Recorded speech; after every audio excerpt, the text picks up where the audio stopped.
Hush party turned into a tragedy at this fraternity house just over 2 months ago when 18-year-old Colin Daniel Martinez died of alcohol poisoning. According to court documents, Delta Tau Delta fraternity members made 4 pledges, including Martinez, play drinking games.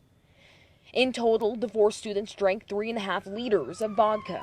Martinez was found unresponsive the next morning and died at the fraternity house.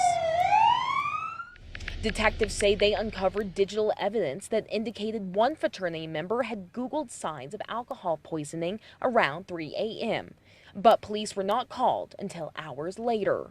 Originally, Carter Eslick, Ryan Creech, and Riley Cass were arrested on hazing charges related to Martinez's death. All 3 were executive board members of the fraternity. But so far, only Eslick is facing hazing charges. The charging document claims Eslick intentionally, knowingly, or recklessly caused or coerced Colin Martinez to consume substance posing a substantial risk of death, resulting in his death. You wish for the court to enter nothing to plead to the charge. Oh, yes. Eslick appeared in court today virtually for his arraignment, where he pled not guilty.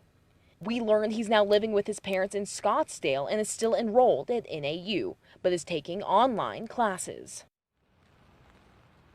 And today, the judge ordered that he cannot leave the state, cannot be in possession of any alcohol or drugs, and cannot contact the victim's family. A vigil has since been held for Martinez, and we've spoken with students over the past 2 months who tell us this is really shaken up their usually quiet campus.